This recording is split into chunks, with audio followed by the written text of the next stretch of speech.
What's going on, you guys? It's Winston Gay here from Open Hands Art and Animation. Today, we're going to talk about how to integrate powerful messages into your stories. We're going to use Zack Snyder's Justice League as an example. Okay, if you're not subscribed to this channel, please subscribe and hit the bell icon to be notified when we drop new videos. If you don't hit the bell icon, you will not know when I'm dropping. Okay, please share this video if you like it, and like it on YouTube if you like it. Okay, let's get into this video, and thank you once again for being here and watching.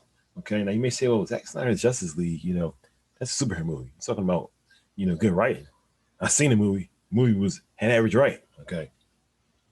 I'm going to tell you right now that whether you like it or hate this movie or dislike this movie, okay, or hate it, whatever it may be, this movie does have good writing, in it.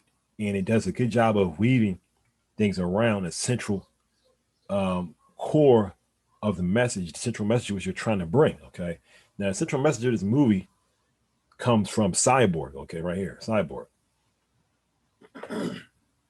Cyborg is basically like the heart of this film. Okay, and it's funny because I heard people say that before. They say, "Oh, Cyborg is the heart of the film. Cyborg is the heart of the film." I say to myself, "How?" Seeing the last movie, I was like, "I don't understand how that could be." But watching this, and when I watched the film the first time, I was like, "Okay." But then when I thought about it, and then I saw the second time, I was like, "I really see why people said that."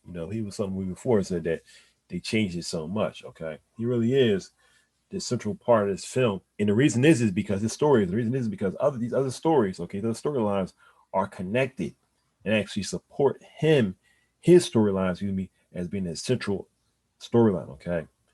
Now let's look at the storyline of Cyborg. Okay, first. Okay, now we see with Cyborg, his storyline is that his dad, okay, brought him back to life.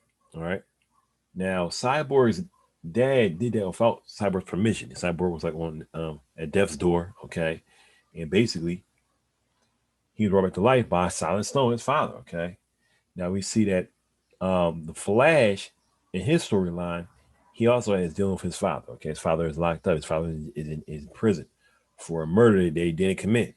Then we have here Aquaman. Aquaman also has an issue with his father. Now he talks a lot about his mother and says his mother basically abandoned him. Okay, but we see that if you've seen the Aquaman movie, you know that he went that essentially he would go to see the king, okay, who was essentially the one who had the trident. He would go continually go see him, okay, underwater, okay. But essentially we see that, and that man was, I believe, to be his grandfather, okay. But we see that the Cyborg had an issue with his mother, okay. So there's each person, each new characters, you say, each of the new characters all have an issue with their parents, okay. Now, because even the movie is 4 hours long, and they do bring a type of resolve, okay, to each one of these, different storylines, okay. Aquaman probably the least because there's the resolve more in the Aquaman film, but we see that with Cyborg, okay. Usually I'm gonna say it really quickly first. Usually in movies, if there's an issue with the parents or with the family, then they usually the parents and the children, whatever case may be, there's usually the kids are mad at the parents most of the time, or the other way around.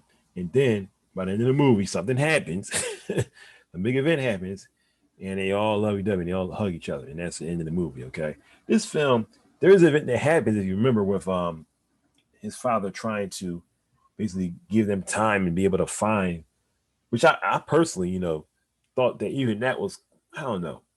I'm not saying it was bad writing. In fact, that he tried to heat up the, one of the cubes. It felt like, I don't know. I felt like it was kind of a stretch. You really think on all of that, but we're not talking about that necessarily. We're talking about the fact that Cyborg and his father came together. Okay, and we see that how it's done, and we see that they bring them together even before this moment.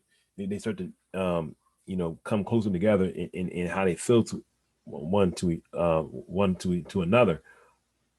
Even when you see the scene where Cyborg saves his father, okay?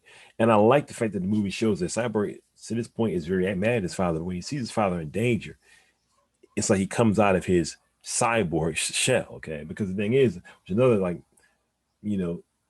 sub message I think that was in the film is that Cyborg, because like I said, this movie has good writing in it, okay? It's really good writing in it. And there are points you just got to look for, or some of it is very evident, okay? You you see that he became a cyborg, and even though he didn't die, he feels like he's dead.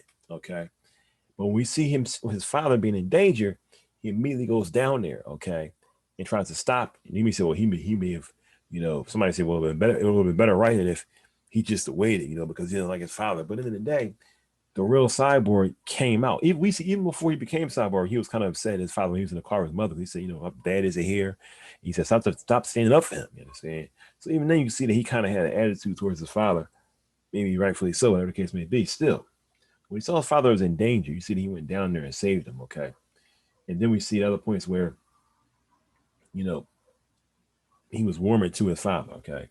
We see here with the Flash, all right? Now, this story, in my opinion, with the Flash, it's not like the writers created this storyline for the Flash, where his father was in prison. That is a story that has been in comics for years. Okay, it's not something that he creates. It's even on the Flash TV shows. Not something that's created for the movie to make it seem, emotional. It's something that is actually right from the comic books. Okay, but ironically, it supports the story with Cyborg and him talking. How come he talk about his mother, how she abandoned him?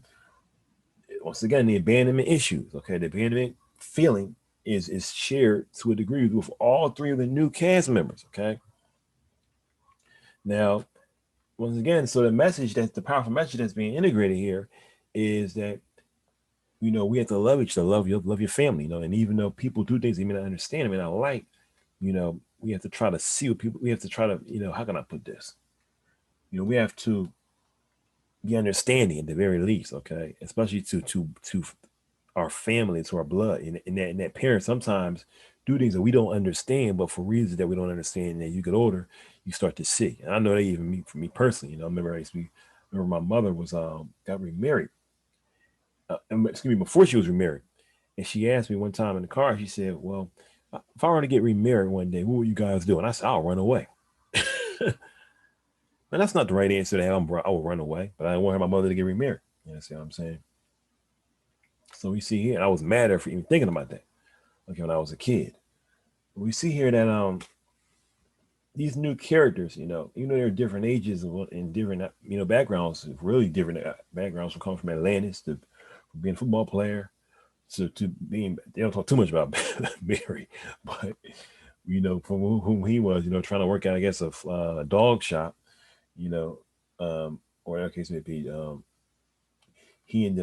they all ended up seeing some type of resolve. Okay, I thought that writing was really, really good in this movie. Okay, Zack Snyder's Justice League. When you think about those plot threads and how they pull them together, I'm going to add more to this, how to integrate powerful messages into your stories. Like I'm going to talk about my comic book, my web comic, Zoask. I'll even talk about some of my other comics that I've written, because I am a comic book writer and artist. Okay. And I'll talk about some things that I've done and how I did it personally, but we're going to make this video just kind of short here, and let's talk about Justice League and see how, they integrated these storylines. Okay. They brought them together.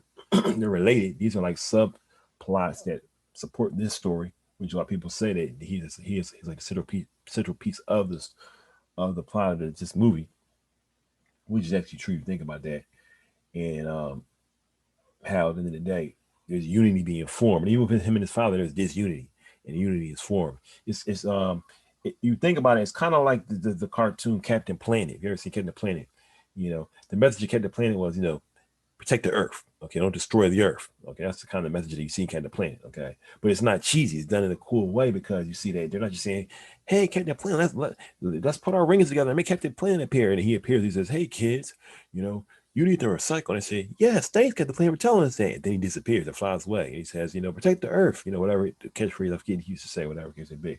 But at the end of the day, Captain Planet shows up, and they have a real problem, they have a real threat.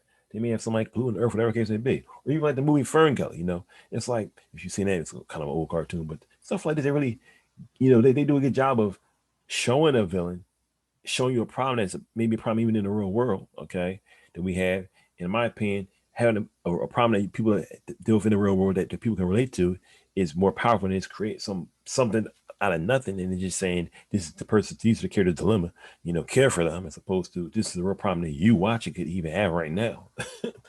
Captain Planet, addresses things like that, okay? And it's not a perfect cartoon, nothing, no cartoon is perfect, but his movie's not perfect. The movie has flaws. I can talk about some things in the movie that are bad and wrong, and things I've seen in the movie right now. But I'm not gonna do that. I'm gonna talk about the good and some things that I've seen, okay, that are good. In other videos, we'll talk about, you know, what could have been improved, in my opinion, you know, with this film, okay. Though art is subjective, okay. So you know, once again, guys, thank you for watching. Subscribe to the channel, hit the bell icon if you're not subscribed. Okay, if you share this video, thank you for watching. If you want to support this channel, information is in the description below. Talk to you guys later. Y'all have a great day, great week. God bless. Peace out.